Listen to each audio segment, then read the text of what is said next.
All right, let's dive into something that's, well, it's a little bit meta. It's this strange loop that actually tells us a ton about where expertise is headed. And it all kicks off with a problem that feels very, very current. So imagine this. You want to prove you've got the chops in the hottest field out there, right? So you sign up for a big AI certification exam. But where do you even start? I mean, how do you study for a field that's changing practically every single day? Well, what if the best way to study was to get an AI to study for you? Yeah, I know, it sounds like one of those weird brain teasers. But this isn't some hypothetical idea. It's exactly what people are doing right now to get a leg up. Just listen to this quote from someone who's passed the exam, multiple times in fact. They said, "I used AI models to help consolidate the material. I fed all the files into my database, asked it to learn the content first, then I asked it to generate practice questions." Just let that sink in for a second. They didn't just read a book, they built a custom AI, fed it the entire curriculum, and then had that AI basically become their personal drill sergeant, creating practice questions for them. It's wild, training an AI to pass an AI test. Okay, so Section 1, an AI certification boom. You might be wondering, why go to all that trouble? Well, it's because getting one of these certificates has become this golden ticket for getting a foothold in the new AI economy. And let me tell you, the demand is just exploding. Now, this isn't just any test.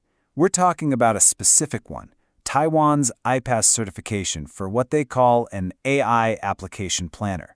And the whole point of this thing is to create a new breed of professional.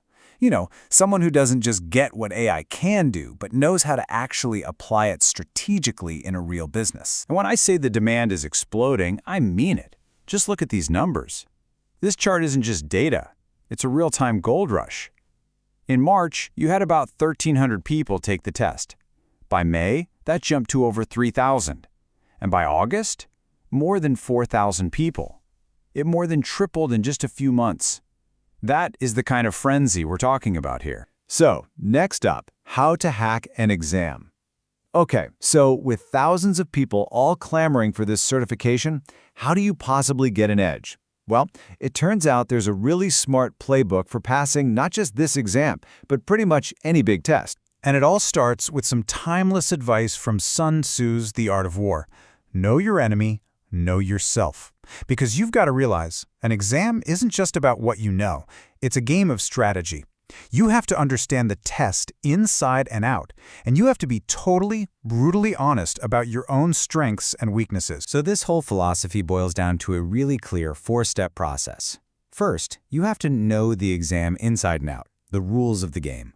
Second, you find every single resource you can get your hands on, building up your arsenal.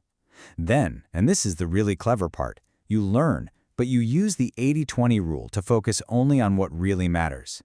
All of this is laser-focused on one single goal, to get that passing score. And here's the absolute core of the strategy, and it's so important. It's not about mastering everything. It is all about being strategic. See, to pass, you need an average of 70, but, and this is key, you can't dip below 60 on any single section. And that little rule, well, that's what opens the door to a very clever way to play the numbers. This whole strategy is about balance. You pick your major subject, you know, the one you're already pretty good at, and you aim high. Go for a 75, maybe even an 80. That grade score then gives you a cushion, a buffer.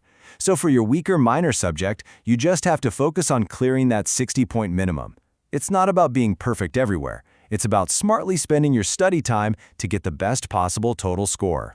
All right, Section 3, what's on the test? So what does it even mean to be AI literate these days? At least according to this exam. The answer, you'll see, is a lot bigger and broader than you might guess. You know, the exam is built to test you in a few different ways. It's not just going to be, define this term. You've got your basic definition questions, sure, but then you have technical questions that go way deeper.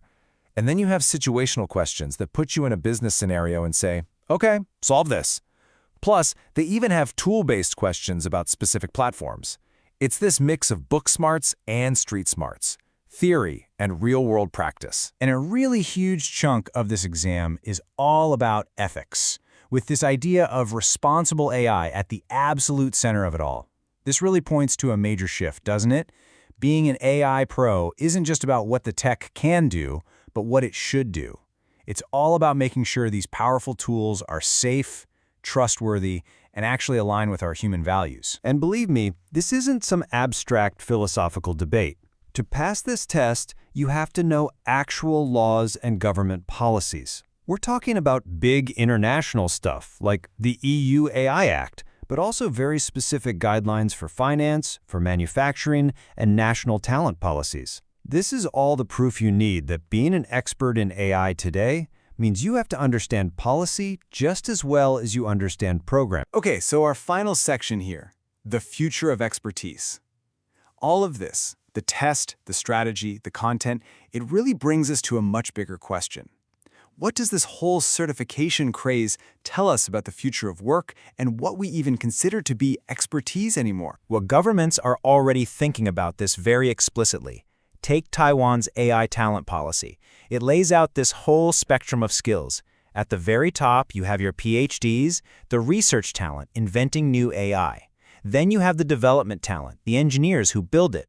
But this certificate, it's aimed right at what might be the biggest and honestly most important group of all, the application talent. We're talking about the millions of us in every industry who need to know how to use these AI tools to do our jobs better. But now, it's time for a really important reality check. And this comes straight from the expert whose strategy we've been looking at. A certificate proves one thing and one thing only, that you passed a test on one particular day. It is not the final word on what you can actually do in the real world. So the real takeaway here is that getting this certificate is just the beginning. Think of it as the key that gets you in the door. The real value, the thing that leads to new jobs and a higher salary, is what you do after you're inside.